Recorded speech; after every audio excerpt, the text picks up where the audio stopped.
Bonjour, je suis Margot Martineau, directrice de Flow Corporation, et je suis ravie de vous retrouver dans cette vidéo dans laquelle nous allons parler ensemble de la stratégie de la colocation. Alors, la stratégie de la colocation, j'ai envie de vous en parler aujourd'hui parce que c'est une des stratégies immobilières qui, si on l'applique correctement, s'avère être extrêmement rentable. Avant de rentrer plus dans le détail de cette stratégie, je voulais juste vous partager un chiffre. Saviez-vous que 95% des investisseurs immobiliers doivent tous les mois débourser de l'argent? C'est-à-dire que chaque mois, ils sortent de l'argent de leur poche pour financer leur investissement immobilier. C'est quand même un peu paradoxal puisque souvent quand on investit dans quelque chose, c'est quand même pour gagner de l'argent en retour. Eh bien ces gens-là, ces 95% de personnes, elles doivent attendre 15, 20, 25 ans pour pouvoir enfin récupérer les fruits de leur investissement. Et pourquoi est-ce qu'aujourd'hui, moi, j'ai envie de vous présenter la stratégie de la colocation? Tout simplement pour que vous fassiez partie des 5% qui en fait vont générer des revenus dès le départ avec votre investissement. Alors quelles sont ces 5 bonnes raisons d'investir et de choisir la stratégie de la colocation plus qu'une autre? La première bonne raison, c'est qu'avec la stratégie de la colocation, vous allez, dès l'achat, profiter d'un prix au mètre carré qui va être plus faible que le reste du marché. Pourquoi? Tout simplement parce que tel que le marché de l'immobilier est structuré aujourd'hui, les gens sont concentrés sur les petites surfaces. Les investisseurs vont plutôt avoir tendance à rechercher des petites surfaces, des studios, des T1, des T2. Les jeunes couples vont eux aussi avoir tendance à rechercher des plus petites surfaces et même les familles, à moins que ce soit vraiment des familles nombreuses, elles aussi vont concentrer leurs recherches sur des petites surfaces. Alors en l'occurrence pour les jeunes couples et pour les familles, là c'est parce qu'elles n'ont tout simplement pas forcément les moyens ou le budget de pouvoir acheter des surfaces qui sont plus grandes. Donc, qu'est-ce qui va se passer? Eh bien en fait c'est structurel, c'est-à-dire que comme il y a une concentration de la demande sur les petites surfaces, donc sur des appartements qui ont peu de mètres carrés, eh bien les prix au mètre carré pour ces surfaces-là vont avoir tendance à augmenter. Alors qu'à l'inverse, si vous concentrez vos recherches sur des appartements plus grands, et en l'occurrence pour la colocation, nos recherches, on va plutôt les cibler sur des appartements, des surfaces qui vont commencer autour de 90 mètres carrés et qui vont aller jusqu'à 100, 110 mètres carrés, voire plus. Et bien là, forcément, vous allez avoir moins de demandes, et comme il y a moins de demandes, eh bien, mécaniquement, les prix vont avoir tendance à baisser. C'est tout simplement la loi de l'offre et de la demande. L'autre raison de ce prix au mètre carré qui sont plus faibles, et bien là en fait c'est tout bête, je ne sais pas si vous avez déjà été amené à acheter des choses en grande quantité, eh bien ça va être exactement le même principe. Quand vous achetez en plus grande quantité, vous avez sûrement dû remarquer que les prix au kilo ou à l'unité vont avoir tendance à baisser. Eh bien c'est la même chose avec les mètres carrés. Plus vous allez acheter de mètres carrés, plus le prix au mètre carré va baisser. Là encore, c'est mécanique. Donc ça c'est extrêmement intéressant, cette histoire de mètre carré qui va être plus faible à l'achat, parce qu'en immobilier, les bonnes affaires se font dès l'achat. Et du coup, dès lors que votre prix à l'achat va être moindre, grâce à un prix au mètre carré qui va être inférieur, eh bien, vous allez automatiquement avoir une rentabilité derrière qui, elle, va tendance à augmenter. Deuxième bonne raison d'investir dans la stratégie de la colocation, c'est que vous allez avoir une rentabilité qui va être plus élevée grâce à des loyers qui vont également être plus importants. Pourquoi? Je vous donne un exemple tout simple. Prenons un appartement d'une centaine de mètres carrés, dans lequel il y a 4 chambres et qui se situe pour l'exemple dans une ville de province. Cet appartement, si on le louait à une famille, on pourrait le louer environ 550 € ou 600 € maximum, puisque dans l'exemple, dans la ville dont je vous parle, c'est le prix du marché pour cette surface-là.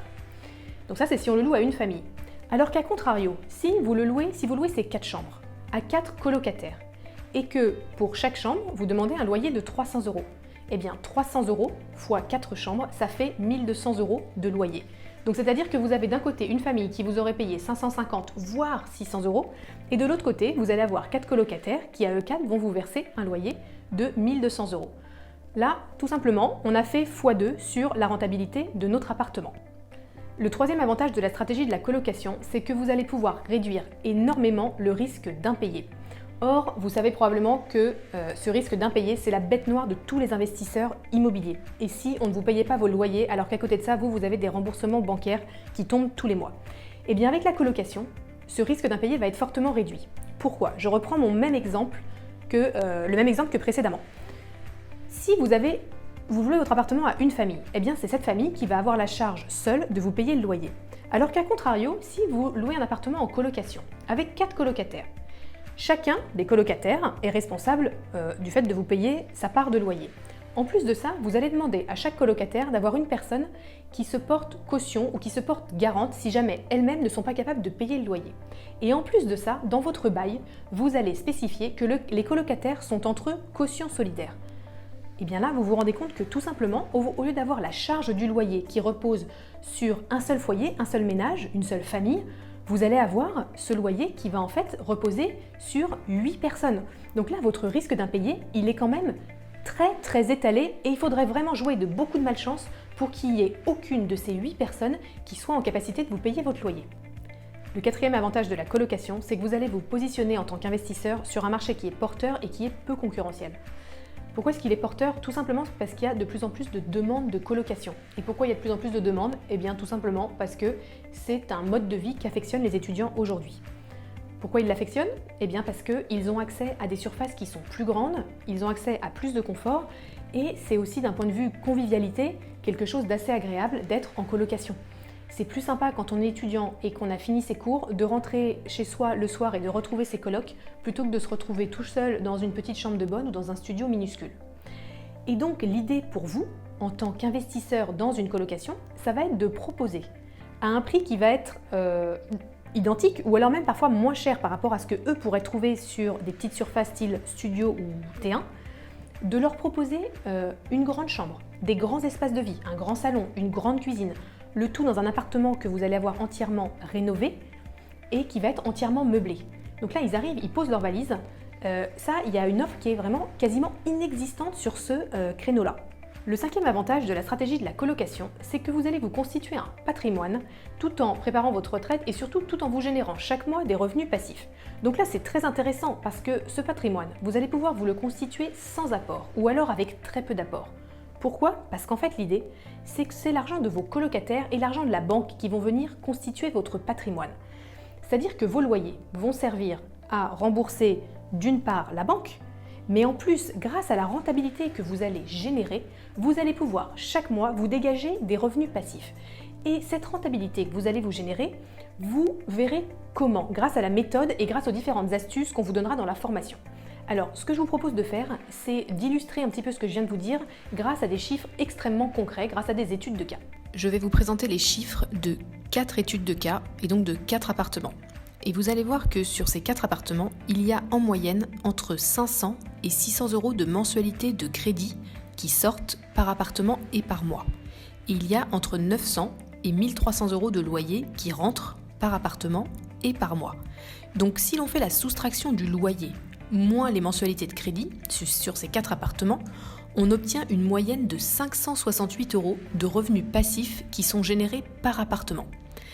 Et donc justement, si vous avez 4 appartements, parce qu'évidemment le but c'est d'apprendre la méthode pour pouvoir se lancer et commencer par un appartement, mais ensuite le vrai objectif ce sera bien sûr de reproduire et de dupliquer l'opération avec 2, 3, voire 4 appartements. Donc si on reprend notre chiffre réel et concret de 568 euros de moyenne par appartement et qu'on multiplie ce chiffre par 4 appartements, ça fait 568 euros fois 4 appartements, ça fait 2230 euros de revenus passifs par mois. Donc juste pour vous donner un ordre d'idée, 2200 euros, c'est bien supérieur au revenu médian des Français. Donc la ligne médiane, c'est quand il y a autant de gens au-dessus de cette ligne que de gens en dessous. Donc ça veut dire qu'avec 2200 euros de revenus bruts passifs, vous gagnez plus que la moitié des Français. Voilà, on vient de voir ensemble les 5 bonnes raisons ou les 5 avantages de choisir la stratégie de la colocation plutôt qu'une autre stratégie immobilière.